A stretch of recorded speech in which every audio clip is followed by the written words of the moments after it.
Dosa ಹಿಟ್ಟಿಗೂ MD ಟ್ರಾನ್ಸ್ಫರ್ಗೆ ಏನು ಸಂಬಂಧ?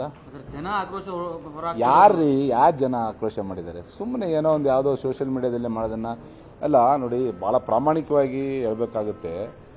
ಯಾವುದೋ ಒಂದು ಕೇರಳ ಲಾಬಿ ಮಾಡಿದ್ದಾರೆ, ಸನ್ಮಾನ್ಯ ಮುಖ್ಯಮಂತ್ರಿ ಹೆಸರು ಬರೆಯೋದು, ಸನ್ಮಾನ್ಯ ಉಪಮುಖ್ಯಮಂತ್ರಿ ಹೆಸರು ಬರೆಯೋದು ಎಷ್ಟರ ಮಟ್ಟಿಗೆ ಸರಿ ಅಂತ ನೋಡಿ. KMF ಸಂಸ್ಥೆ ಇದು ರೈತರ ಸಂಸ್ಥೆ. ಇದು ವ್ಯಾವಹಾರಿಕ ದೃಷ್ಟಿಯಿಂದ ನಾವು ನೋಡಬೇಕಾಗತ್ತೆ. ನೀವಾಗಲಿ ನಾವಾಗಲಿ ವ್ಯಾವಹಾರಿಕ ದೃಷ್ಟಿಯಿಂದ ನೋಡಬೇಕಾಗತ್ತೆ. ಮತ್ತು ಅದರ ಸಾಧಕ ಬಾಧಕಗಳನ್ನು ಕೂಡ ನಾವು ಚರ್ಚೆ ಮಾಡಬೇಕಾಗತ್ತೆ. ಸೊ ಯಾವುದೇ ಒಂದು ಪ್ರಾಡಕ್ಟನ್ನು ನಾವು ತರುವಂಥ ಕೆಲಸ ಮಾಡೋದಂಥ ಸಂದರ್ಭದಲ್ಲಿ ಸೊ ಅದರೆಲ್ಲ ಸಾಧಕ ಬಾಧಕಗಳನ್ನು ನಾವು ಚರ್ಚೆ ಮಾಡಬೇಕಾಗುತ್ತೆ. ಸೊ ಇವತ್ತು ನಾನು ನಿಮ್ಮ ಮುಂದೆ ಹೇಳಕ್ಕೆ ಬಯಸ್ತೀನಿ, ದೋಸೆ ಇಡ್ಲಿ ಹಿಟ್ಟು ಇವತ್ತಿಂದಲ್ಲ, ಇದು ಚರ್ಚೆ 1 ವರ್ಷ ಆಯಿತು ನಮ್ಮ ಬೋರ್ಡಿಗೆ ಬಂದು. ಎಷ್ಟು? 1 ವರ್ಷ ಆಯಿತು. ಸೊ 1 ವರ್ಷ ಆದಮೇಲೆ ಅದನ್ನು QC ಕಳಿಸೋದು, ಟೆಸ್ಟ್ ಮಾಡಿಸೋದು. ಸೊ ಯಾಕಂದರೆ ನಮ್ಮ ಬ್ರ್ಯಾಂಡ್ ಹೆಸರು ಕೆಡಬಾರ್ದಲ್ಲ.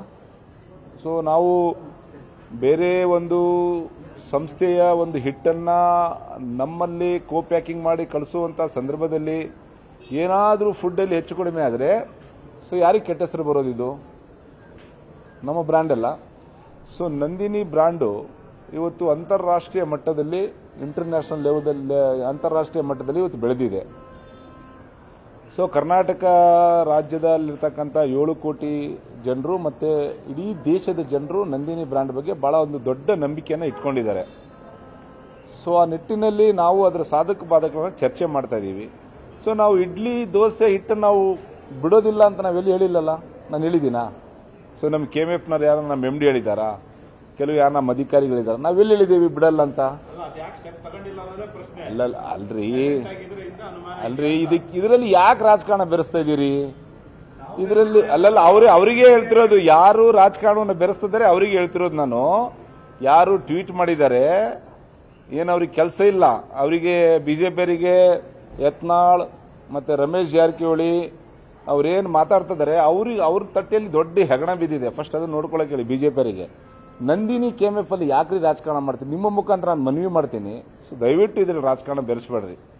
ಸೊ ಯಾಕಂದರೆ ಇವತ್ತು ನಂದಿನಿ ಹಿಟ್ಟು, ಏನು ಇಡ್ಲಿ ದೋಸೆ ಹಿಟ್ಟು ನಮ್ಮ ನಂದಿನಿ ಬ್ರ್ಯಾಂಡಲ್ಲಿ ನಾವು ಬಂದ್ ಮಾಡ್ತೀವಿ ಅಂತ ಎಲ್ಲಿ ಹೇಳಿಲ್ಲ, ನಾವು ಸ್ಥಗಿತ ಮಾಡ್ತೀವಿ ಅಂತ ಎಲ್ಲಿ ಹೇಳಿಲ್ಲ.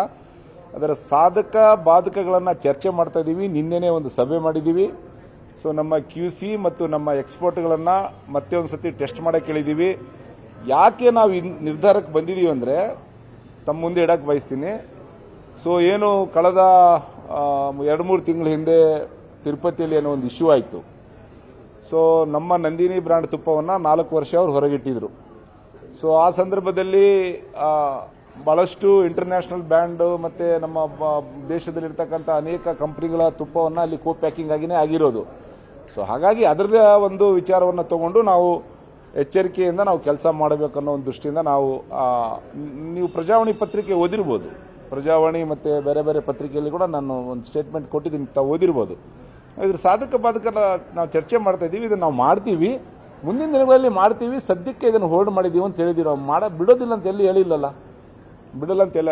ಎಲ್ಲೋ ಒಂದು ಕಡೆಗೆ ರಾಜಕಾರಣಕ್ಕೆ ತೊಗೊಂಡೋಗ್ತಾ ಇದ್ದಾರೆ. ದಯವಿಟ್ಟು KMF, ನಂದಿನಿ ಈ ಬ್ರ್ಯಾಂಡ್ ಇರ್ಬೋದು, ಇದು ರೈತರ ಒಕ್ಕೂಟ. ಸೊ ದಯವಿಟ್ಟು ಇದನ್ನು ರಾಜಕಾರಣವನ್ನು ಬೆರೆಸಬಾರ್ದು ಅಂತ ನಾನು ತಮ್ಮ ಮೂಲಕ